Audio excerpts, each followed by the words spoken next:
Well, hello then, I do hope you're all well. In this final video of the week, we are going to watch the most evil thing known to walk this earth.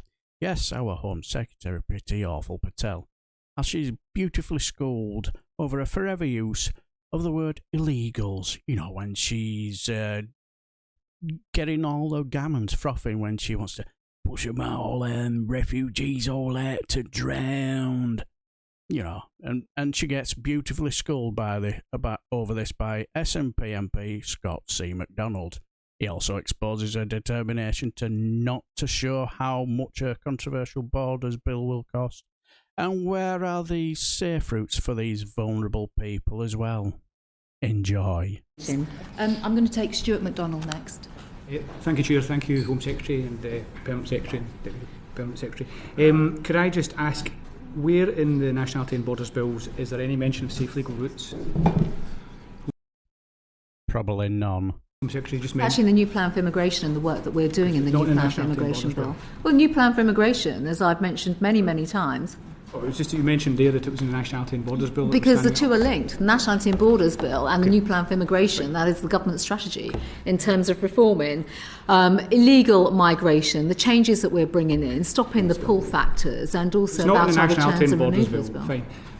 It's in the new plan for immigration. Yeah, the Nationality and Borders Bill is part of the new plan for immigration. Matthew Rycroft, in December, the Court of Appeal made clear that it's not illegal to set sail across the Channel with a view to being intercepted in the Channel or to arrive at a port to claim asylum. Is that correct? That is correct under current law, yeah. Okay. There you go. So, Home Secretary... But the National Borders Bill deals with that issue as well. Reward the word illegal there. The vast majority of these crossings are not illegal, according to the Court of Appeal. Pardon?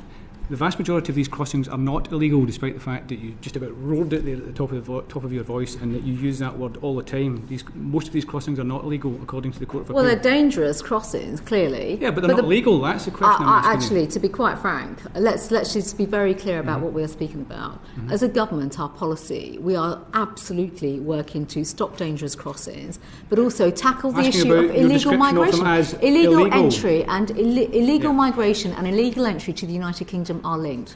Yeah, but you accept that the Court of Appeal said that the vast majority of these crossings are not illegal. Well, that's fine. Point, though, because you keep saying it. Well, the work of this government is absolutely to deter illegal entry to our country and illegal migration. Yeah, but you're deterring things that aren't illegal currently. But anyway, Patricia Hayes, just to follow up on a point in Tim Lawton's questions, you spoke about moving folk on from hotels. When Victoria Atkins was here, I asked her about this, and I was assured that it was in hand, but I'm still having local authorities approach me saying that they offer accommodation and they then have to wait months before the Home Office takes them up on that. Why is that still happening?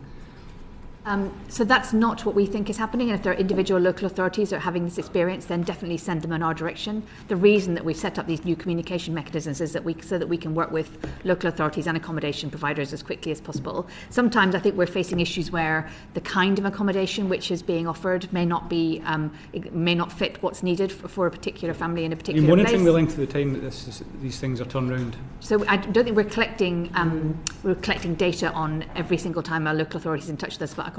Okay. But yeah. I find specific examples in it. That would be good. Okay, thank you. When you were here last, Mr. Rycroft, I asked you about the economic impact assessment, and you said that, I quote, the Home Secretary said it will be published shortly. Minister Pursglove also told us in November it will be published in due course, and he said the same in a couple of written PQs. Where is the economic impact assessment for the Nationality and Borders Bill? What I said before continues to be true. Well, Home Secretary, when are we going to get to see the economic impact assessment for the Borders and Nationality Bill, or Nationality and Probably never. Borders Bill? Is it not fairly fundamental for us in scrutinising this legislation that we get to see how much the Home Office... The legislation's been well scrutinised. If you look at what's going on in the House of Lords, I think it was second day of committee yesterday. Yes, but I've been unable to persuade people, and we've been unable to persuade people that the idea... Sorry, but did you see that look on her face after she finished? That look to one side, that looked very telling to me. I don't know about you. ...of deterrence through criminalisation and differentiation and so on is the wrong way to go. Another. It's not what I hear on the doorstep. I hear that the British public want the government to take all the necessary action to prevent dangerous crossings Well, that's and not to what I stop hear at legal all. migration. But anyway, I'm putting that argument to one side for today. comes to Scotland. We've had that argument at length. But I want to know, how are we supposed to scrutinise this bill if you don't publish? Surely just as a mark of respect to Parliament, you will publish that document before it The finishes bill has going through had the Lords. plenty of scrutiny. It continues to be scrutinised. So you're not denying and there quite is? frankly, You're we're not already denying working there on is? making Can I just sure that stop we can... both of you? We cannot hear if you both talk at the same time. So Fine. I think, Stuart, if you want to ask your question and then the Home Secretary answers, but do not Apologies, speak Chair. over each other, please. Okay, my apologies, Chair.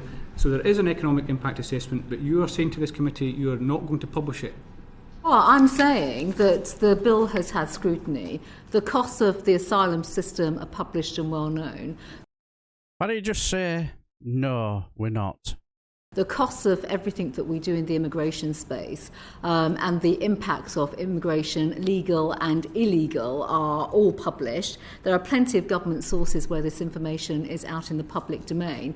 We'd happily collate some of that for you if you'd like that to help you make further decisions on the National Anti Borders Bill. But the fact of the matter is, I mean, throughout every single aspect of the bill, the process of scrutiny, and also through the new plan for immigration, where there are sources and references in that document as well, it shows that our asylum system is collapsing under the weight of the various strains, abuses, sheer numbers coming to our country, and both the bill and the new plan for immigration, where there are published sources and data sources, demonstrate the work that we are doing to actually change the entire system.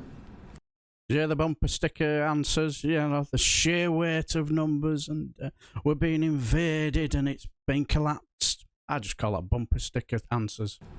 Well, I mean, in short, that's a no. You're not going to publish the economic impact assessment. Well, I've been clear from the outset about the work around national anti-borders, what is published, what isn't published, and effectively further information that you'd like. If you want to send me some questions, Your we'll permanent secretary said it would be answer. published shortly. I mean, it's clear to me that the reason why it's not been published is a political reason. I mean, so Political about it. Yeah, well, David Davis, he estimated in his speech during the report stage that the cost of offshoring would be 17 billion or 32 billion. Does the Home Office have a figure?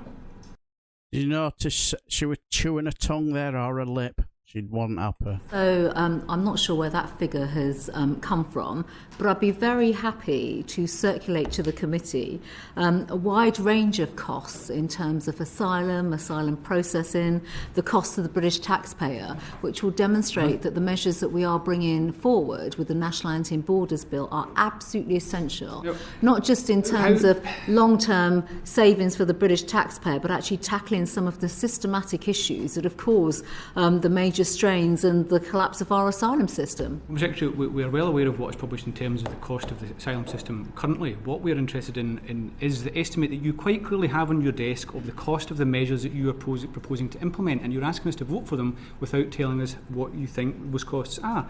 Is it 17 billion, 32 billion? What alternative estimate of the cost of offshoring do you have? We have a range of figures, and I've already said, so for publish the them. benefit of the committee, I will happily write to the committee chair and provide costs, estimates, even some of the cost estimates based on future projections, if that would give you reassurance in terms of the wider implications to British taxpayers and also the implications for our asylum system.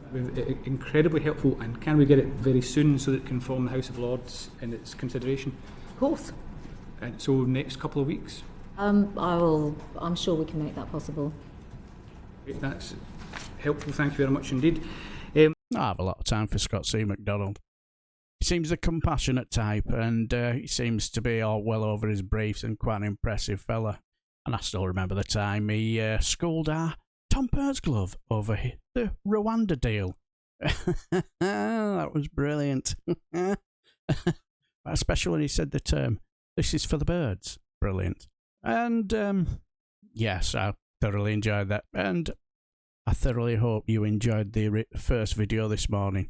Always good to welcome in the weekend with a giggle.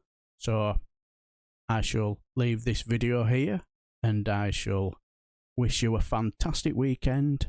And until the next time, I shall bid you farewell and take care.